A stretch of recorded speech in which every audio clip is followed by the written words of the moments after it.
Kevin Hunter with Jeff O'Brien on the Business Forum Show, and we're going to talk about ESOPs, the Employee Stock Ownership Program or Plan.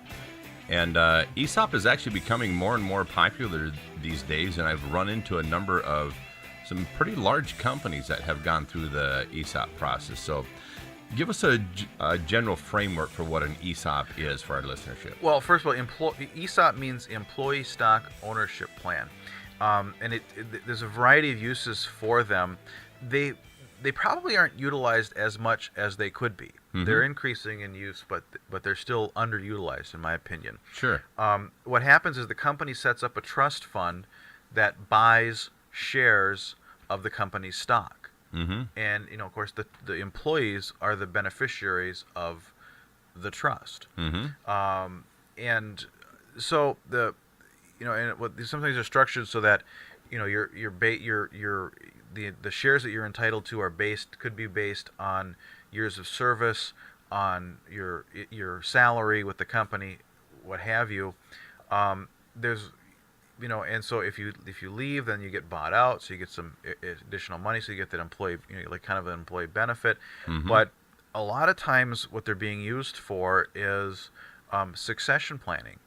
If the business owner doesn't have the son or daughter that's going to take over the business, mm-hmm. Finding and doesn't want to take the effort to find a third-party buyer mm-hmm. for the company, assets or stock, you can set up, an ESOP, mm-hmm. and allow allow the employees to purchase the business. Mm-hmm. Now, there's situations where when you mention about why owners would pursue an ESOP, there's a lot of different value drivers that if business owners haven't properly instilled in their business, trying to find an outside buyer for a business can be pretty tricky. It can be very tricky. Yeah, and if you don't have these, like I said, the proper value drivers in place, you aren't going to have buyers show up with pockets full of cash wanting to buy your business either. Right. So ESOP can be a very good option for a lot of different reasons, but particularly if the organization hasn't been structured to the extent that everything makes very clear sense to an outside buyer. I've also had business owners explain to me when they have pursued an ESOP that they liked that more because instead of turning the organization, maybe they feel a huge alliance with their employee base and whatnot, and instead of turning this over to somebody completely new, they felt better about employing the ESOP program instead. That's right.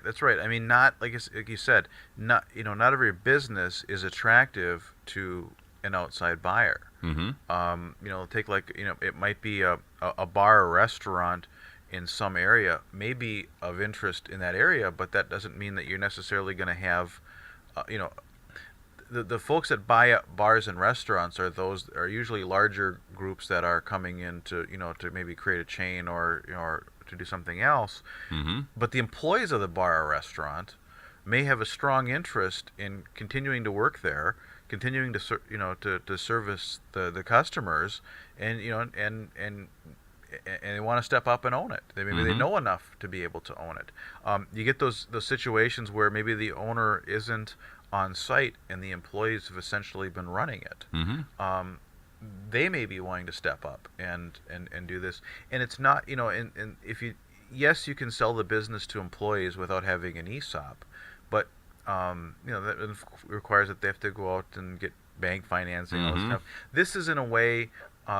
This is a way of doing it over time, of mm-hmm. allowing them to gradually sell shares of stock to them mm-hmm. over time. And I think for some of the partners, when I'm talking about partners, could either be suppliers or clients of the organization. An ESOP, because it's a gradual removal of the original owner of the organization, there's some transition period, and for some people, they kind of like the security that offers as well. Yeah. I mean, that's when somebody sells their business, you always wonder, okay. I mean, the typical business purchase, there's some requirement. Usually what's required in there is all the employees are terminated, and then buyer gets to hire back who they want. Mm-hmm. There's always that level of uncertainty. If you're in sales, Mm-hmm. and you're likely going to be brought back, but you're going to have a non-compete put in front of you. Mm-hmm. So there's a lot of things that change, and there can be cultural changes Mm-hmm. when someone buys the business. A cultural change in terms of the employees. So an ESOP is one of those things that would allow kind of a streamline where new ownership, same culture. It's interesting is I was actually employed by an organization at one time, and I won't name them, but they sold the company out to an organization overseas. And this overseas supplier was a competitor of the organization and had most of their manufacturing overseas. And, the first thing that was said when the company sold is that, don't worry, nothing's going to change and whatever else. And just looking at, I was pretty young at the time, but just looking at the parameters of the wholesale and where the buyer was located and the resources they had, it didn't make any sense that they wouldn't change anything. So I decided to make a career change, and I moved. And I was really glad later I did, because it wasn't even 90 days before that location that we were in was closed. Yeah. And everybody there was being forced to look for work now with no notice, really.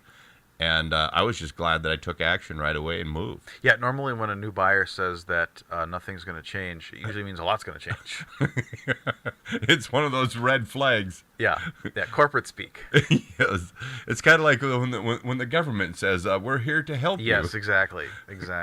So if somebody's looking at an ESOP, let's say an organization, what considerations should they make? Well, they should be any of this stuff when you're dealing with employee benefits and retirement planning, you should be in contact with your attorney and your accountant. Mm-hmm. You have to draft an actual plan in terms of the rules for eligibility, rules for participation. What happens if someone leaves employment? Is it what if they voluntarily leave? What if they're fired? All these different things. There has to be a plan put in place and approved. And so the bottom line is, and this replies regardless of the issue when you're talking about business owners. You're going to put an ESOP in place one time. Mm-hmm. Your accountant and your attorney have probably done it multiple times. Right. They have done it multiple times. Go to them. Don't try to do this on your own. You're dealing with the IRS. You don't want to have problems. You're also dealing with the Department of Labor. Everybody talks. The SEC does not oversee ESOPs. The Department of Labor does. It's an employee benefit. So work with your attorney and your accountant and do it right. And if you're dealing with a business, this is likely the largest single greatest asset you've ever created. You don't want to mess around with it. No, you don't. Kevin Hunt with Jeff O'Brien here on the Business Forum Show, visiting about ESOPs. Thanks for listening.